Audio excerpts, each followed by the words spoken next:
Welcome to the Jaco Report. I'm Charles Jaco. We as a society tend to make a big deal of how much we love our children. We, it turns out, are liars.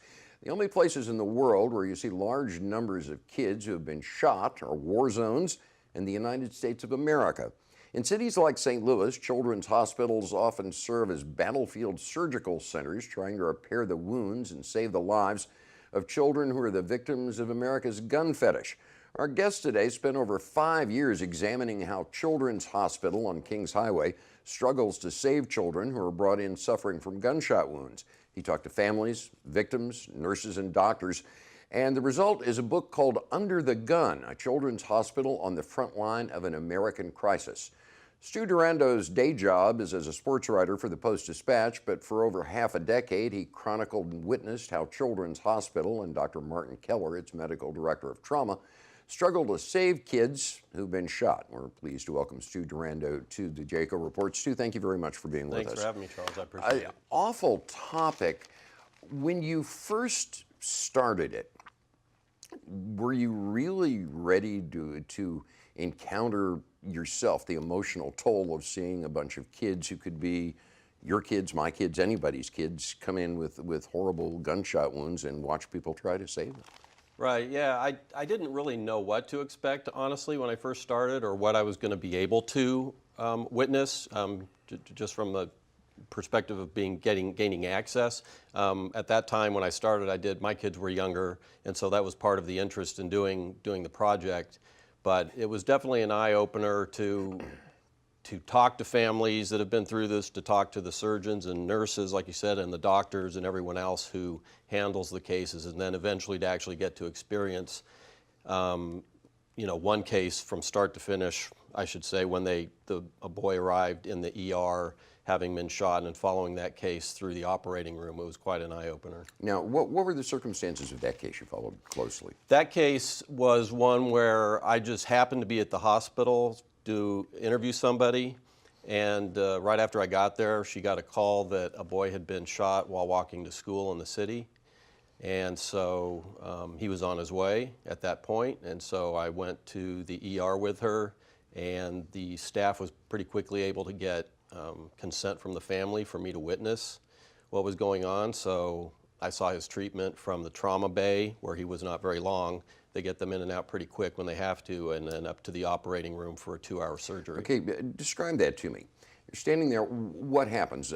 All we see from the outside is a kid is on a stretcher and disappears through those automatic glass doors, and then we don't know what's going on. The kid comes through the door on a gurney with EMTs. Take it from there. They bring him into the ER. How old was he, by the way? He was 17. Okay. And, the emergency room, as I refer to it, is the entirety of the emergency room, where you come in for, your broken toe, or all the rooms that they have to treat people. The trauma bay is where they take the patients that have been, injured through a shooting, a stabbing, or a car accident. So he goes into the trauma bay, and it's pretty quickly a very large crowd that gathers. Now in this case, I think they pretty quickly knew that it didn't appear to be life-threatening, so it wasn't quite as frantic as some cases that were described to me. Where was he shot? He was shot in the back. Okay. So it wasn't good, and they still have to determine what organs have been injured and that type of thing. But they're working quickly, but not frantically or panicked, which is always the key. And there was a crowd of about 15 to 17 people that were there. So it's not just, you're not just talking about an ER doctor and a surgeon and a nurse. I mean, they have many, many people who have to respond to these cases, and it can sometimes disrupt the flow of what else is going on in the operating room. As soon as they realized that he was pretty good shape under the circumstances, but needed to go to the OR, they called his mom, told her what was going on. By the time that she got there, that he would be in the OR, but that he seemed to be doing okay. And then he quickly went upstairs, and the surgery started almost immediately.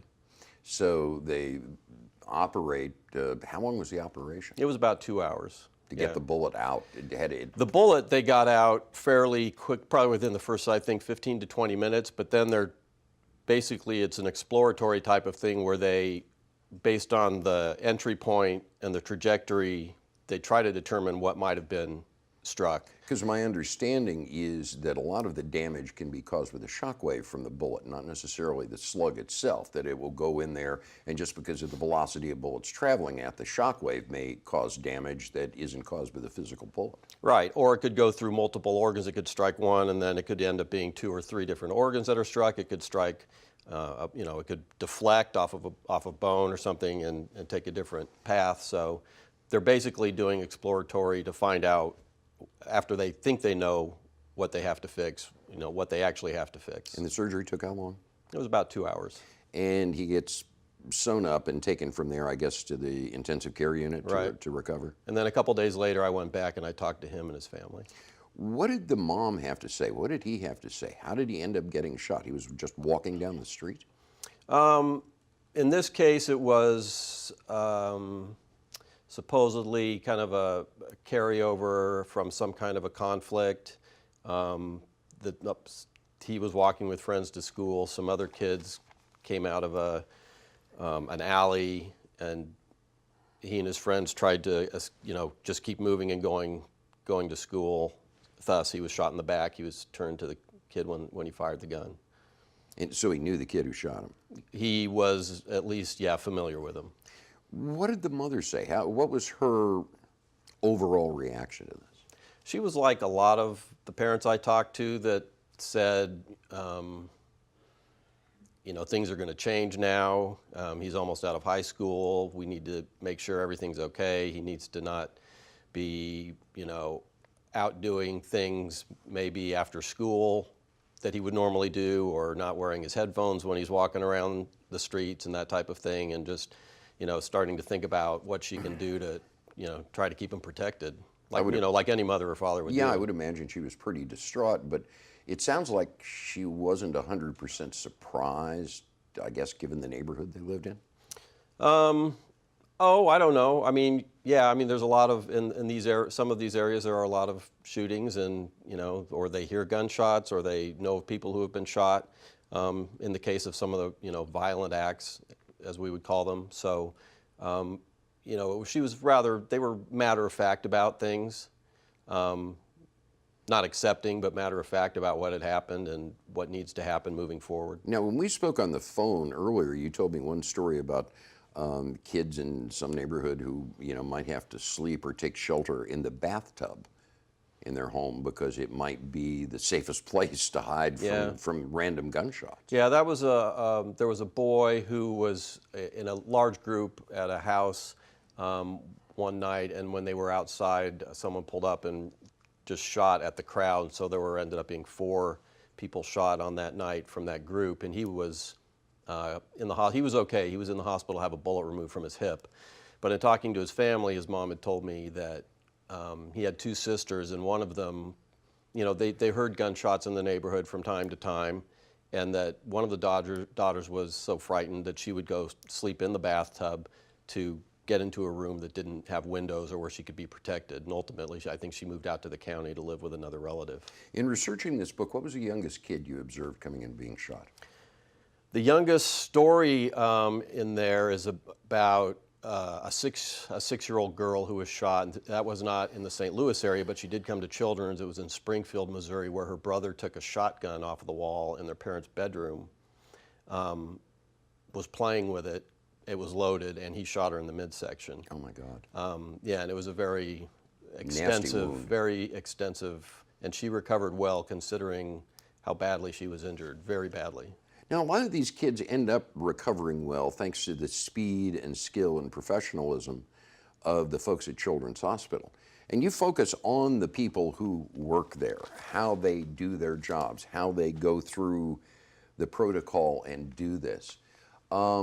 What's their interior life like? When they're away from there and they try to pretend they're civilians, their moms, their dads, their aunts, their uncles. Right. They've all got kids in their lives who are very important to them. How much of that bleeds over into their work? Did any of them, ruminate about, how awful it is to see just this assembly line of children injured by gunshots that keep coming through their front doors? Yeah, I mean, a lot of them express obvious frustration over just the inability to slow this down, to anger. But they get, if you're there long enough, I think you get accustomed to it, and maybe not necessarily numb to it, but you know it's going to happen, so you're ready for it. It's not a surprise where it might be at some children's hospitals in other areas of the country. They do have outlets when there are shootings for to get together to kind of vent and express emotions and kind of get things out when things are getting really bad, or if there's a really particularly bad case that comes through that people need to kind of get some things off their chest because it really affects some people. The turnover there has been fairly high in the 6 years that I took working on the book. Many people left from a lot of different positions. Now, I can't necessarily attribute that to the heavy volume of gunshot injuries and that type of thing, but I was told that there was a lot of burnout among people in certain positions. Now, Children's Hospital is not the only place that shot kids could end up. They could end up at any number of hospitals. Sure. They could end up at Glennon, they could end up at Christian Northeast, I guess whatever's closest, and then if it's bad enough, pardon me, they could be transferred. But just in the case of Children's, as one of these several places where the kids come, how many kids come through there in a week, a month, a year, and by kids, I guess we mean people under 21 who are shot. Right, so they take patients up to the age of 21 as their cutoff age, which is part of the reason why they get so many of these gunshot injuries. Quantifying in terms of years is really what I went with because it can fluctuate so wildly from week to week or day to day. I mean, they might go a couple of weeks with none and then they might have 6 in a week. There are certain times of the year when they expect more than other times of the year, although that's not really consistent, I found, from year to year. But when Dr. Keller started there, they were just coming out of a period, or they were actually in a period when they had, that was roughly from 2006 to 2008, when they had over 100 a year. The numbers then started declining, and that seemed like a pretty good trend for me to follow, to be getting involved in this when they were declining. But just as they went down, they again started to escalate. In the last 4 years, they've been elevated at an average of about 80 to 85 a year over the last 4 years, and that's remained pretty consistent over that time. Better than one a week. Was the increase about the time that the Ferguson disturbances It was. took place? It coincided very strongly with that, and no one really can put a finger on why. People can draw their own theories or conclusions. Since 2014 in the Ferguson disturbances, the rate of kids getting shot has increased again. Yeah. 15, 16, 17, and 18 were high years, were elevated years over the previous 5 years. Did you ever have moments when you were writing this book, or while you were researching it or doing the work, where you, like some of the trauma surgeons or nurses, you just kind of, threw down your pen, put your head in your hands and said, damn it, this shouldn't be happening to children. This should not be going on. That your frustration over the system itself and what was going on just kind of got in your way for a minute or two? Yeah, well, obviously not literally, but figuratively, you're thinking that the whole time. Why is this happening? How is this happening? Especially when you hear the stories about how some of these shootings occur. There's more accidental shootings than people think, with kids just getting their hands on guns. So some adult has carelessly left a gun under the pillow, under the mattress, hung up on a wall. The kid gets it, thinks it's a plaything, especially younger children, bang, it goes off. Right. They did a study during the time that I was working on the book. It looked at 5 years of their gunshot injuries. They cut the age off for the study at 16 because that's the age for pediatric patients in Missouri. So they looked at 16 and younger, 5 years of their injuries, and they found that nearly 1/3 were accidental injuries. Like you said, kids finding guns or just doing stupid things with guns. Did Dr. Keller or any of the professionals at the hospital, after this is over, have they become involved at all in any sort of political activism to either call attention to the severity of this, get involved with asking the question, why are there so many guns the kids are getting their hands on? Or have they focused strictly on the medical side, and when that's over, they try to leave it all behind. Yeah, Dr. Keller focuses largely on the medical side, although he's a good speaker, and I've seen him speak at various, sometimes it's for, EMS, EMT people who work in the field, or I've seen him speak in front of groups before. There's an ER physician there, Bo Kennedy, who's very involved in getting out and talking and trying to make people aware of what's going on.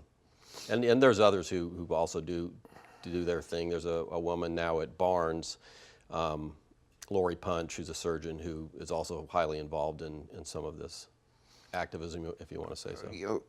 What was the one story that stuck with you? Out of all of them, was there one that keeps running through your mind? Probably the 12-year-old boy in University City who left his house to go to a friend's house at 4:30 one afternoon, and then his mom had police at the door 2.5 hours later telling her he'd been shot, and driving her to Children's to be told that her son was dead because they'd found a gun on Grandpa's bed.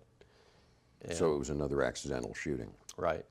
I believe they may have found otherwise after the investigation, and I don't know the details of that because it was minors, but a 12-year-old playing with a gun shot his 12-year-old friend in the head. And I talked to her 6-7 months after this occurred, and couldn't fathom what she was having to deal with at that point. When you talk to your, middle-class suburban neighbors whose kids go to soccer games and, school events, and this is how they see childhood. Yeah. And then you tell them the kind of stuff that is going on behind the doors of Children's, or I guess it could be Glennon or any other hospital that takes in children. Are they surprised? Are they shocked? Are they amazed that something like this goes on, that so many children end up suffering gunshot wounds? I think there might be a little bit of surprise, but if you pay attention, watch the news locally, there's stuff fairly regularly about kids being shot in one way or another, whether it's through an act of violence or an accidental shooting, or they may know someone in their community who's committed suicide with a firearm, and those kids don't make it to the hospital.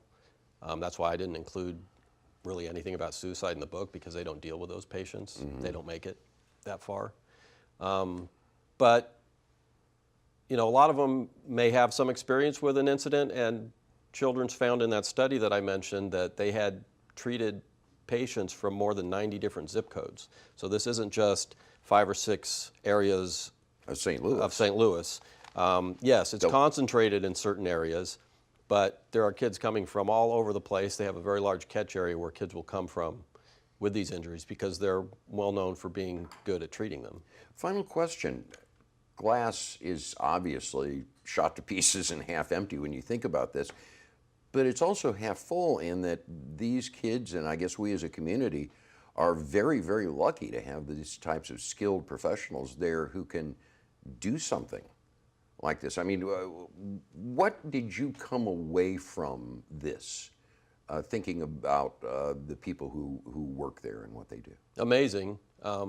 They are good because they do so much of it, and that's part of the reason why they want to take on so many of these cases. They want to get better at it, and they have gotten better at it over 10 to 15 years, much better, and they've improved their systems and done things better. They have social service programs in place that have helped kids to reduce recidivism, and they're saving more lives of kids who come in who are shot. So-called wraparound services. They're doing more than just operating on the kids. Oh yeah, and getting them better. Yeah. They have a mentoring service that they offer to victims of violence that has helped kids from returning from similar injuries. So seeing those types of things gives you a little bit of hope. Stu Durango, this is the book called Under the Gun. We hope you go out and get it. Where can they get this? Can they order this from you? I know it's self-published. Is it in bookstores? Yeah, I do have a lot of books on hand, but they can get it on Amazon. It's also in a lot of local bookstores, Left Bank Books, Novel Neighbor, Dunaway Books, Subterranean Books, Webster Grove's Bookshop. Go out and buy it. You'll be glad you did. Stu, right. Thank you very much for coming in. Thank you, Charles. I appreciate it. Our thanks to Under the Gun author Stu Durango, and our thanks to you for joining us. We hope you'll be back here with us next week for another edition of the Jaco Report.